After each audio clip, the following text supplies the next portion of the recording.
Hoje a gente tem uma biblioteca de Alexandria no nosso bolso. Isso que eu ia falar. E ninguém quer saber nada. E a gente consome menos e não valoriza esse conhecimento, porque é mundo de abundância. É isso. Vamos buscar o mundo de... Mas aí não tem... Legal o que vocês estão falando, mas, por exemplo, olhando redes sociais e tudo mais, né? Tem umas aí que eu gosto bastante porque vão direto na dopamina. Aí você fica arrastando e vende um monte de besteira, nem sempre tem conteúdo. Lógico, você consumir muito conteúdo, coisa densa, às vezes o cérebro nem aguenta. Você também tem que ter os seus momentos de entretenimento e lazer. Claro. Aonde está o ponto de equilíbrio, então, né? O ponto de equilíbrio, eu diria que está em querer.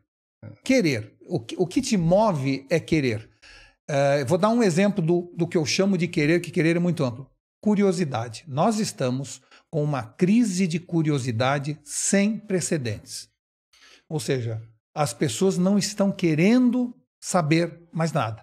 A sensação de que quando eu precisar estar no Google é uma sensação que conforta as pessoas, e a internet é o melhor dos mundos para os curiosos e os descuriosos. Ou seja, se está no Google, na hora que eu precisar eu vou lá, só que você não vai. Você não comprou uma Barça e pagou a prestação para ter informações numa enciclopédia e colocar essa informação de alguma maneira embarcada na sua cabeça. Então, quando eu era pequeno, na escola, eu não tinha hard disk para guardar as informações. O que eu fazia? Eu guardava tudo na cabeça. Então, pirâmides do Egito, Kelps, Kefren e Miquelino. Aí falando assim, rios que banham Mesopotâmia, Tigre e Eufrates, não é isso? Margem direita do Amazonas, Puruá, Jurá, Purus, tabela periódica. Não apenas eu decorava, mas eu entendia algumas coisas. E porque eu colocava tudo na minha cabeça, de repente, meus neurônios começavam a formar sinapses. Porque eu falava assim, pera um pouquinho, se o Tigre e Eufrates era o berço da civilização mesopotâmica, se o Nilo foi o berço da civilização egípcia, se o Reno e o Danúbio foram a forma como a Europa penetrou a civilização. Se todo o rio é berço de civilização, por que o Amazonas, que é um grande rio, um dos maiores do mundo, não tem uma civilização pujante ao redor dele? Ou seja, sem que eu pedisse, meus neurônios processavam algo e geravam um insight.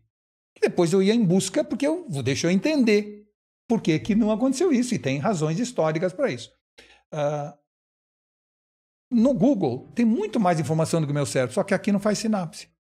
Então nós estamos assistindo a uma crescente indigência cognitiva por falta de conhecimento embarcado, fazendo com que a gente tenha uma geração de testa oleosa que se acha mente brilhante. A gente pode só Isso concluir. é ruim.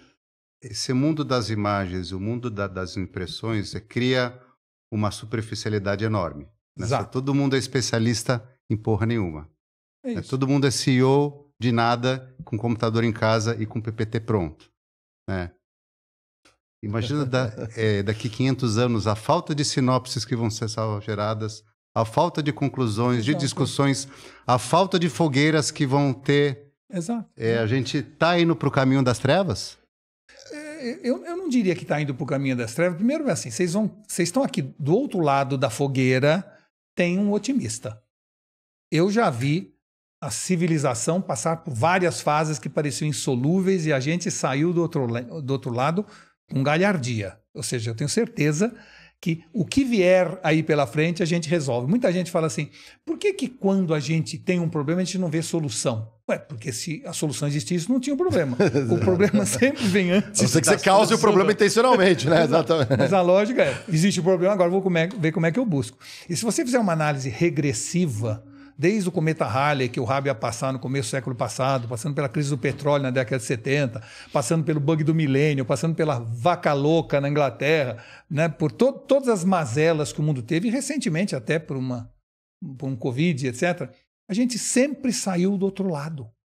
Ou seja, a gente resolve o problema a partir de ele existir. Então, isso que eu estou comentando com vocês, que é a perda gradativa da curiosidade, não é? É um problema.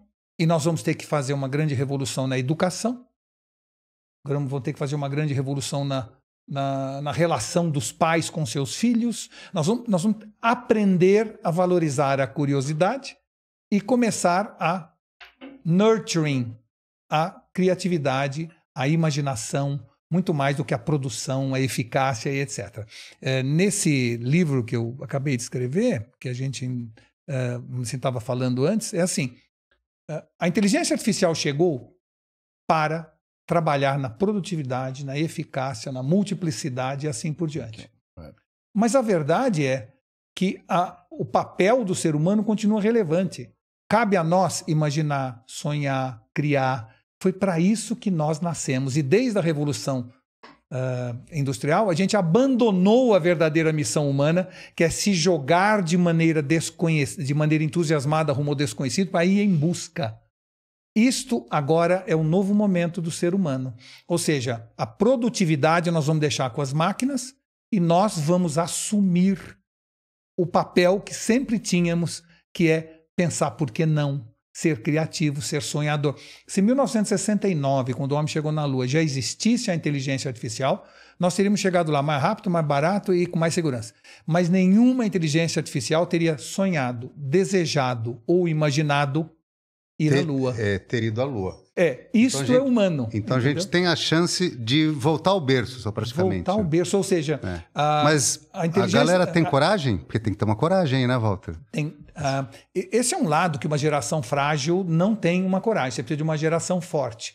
Mas, novamente, nós pensamos no mundo dentro da nossa curtíssima existência. Né? Então, a gente... Olha, meu pai achou que eu era um caso perdido. Eu acho que meu filho é um caso perdido. Mas, no fundo, é assim. Pais fortes geram filhos frágeis. Pais frágeis geram filhos fortes. E isso se repete na história.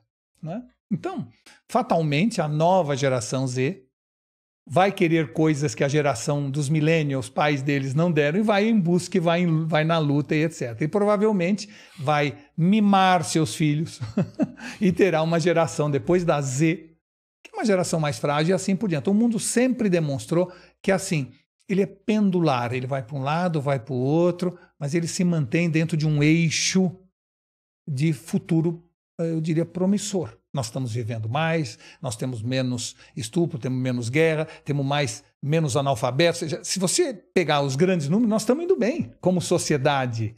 Né? Nós damos hoje muito mais valor aos animais, nós entendemos que a abelha e nós temos uma relação bionívoca de interdependência. Salve abelhinhas aqui. Aqui a nossa audiência são as abelhinhas. Está no nosso ecossistema, abelhinha. Exato. Então, nós começamos a ser, vamos dizer assim, muito melhores como seres humanos. Não é? Nós temos mais respeito pelo próximo. Nós não admitimos coisas que antigamente se admitia de uma criança matar um passarinho com estilingue. Se fala isso para uma criança, eu fico horrorizada. Sim, zarabatana, né? Aquelas coisas. Exato. Então, assim, nós estamos indo bem. Agora, claro que em ondas vai melhor isso, vai pior aquilo. Nós temos hoje uma geração... Mas será que numa desses picos não dá para quebrar o planeta, não? Essa questão ambiental tá sempre dá, e por isso que eu disse que a miséria nos espreita pela fresta da porta. Sim.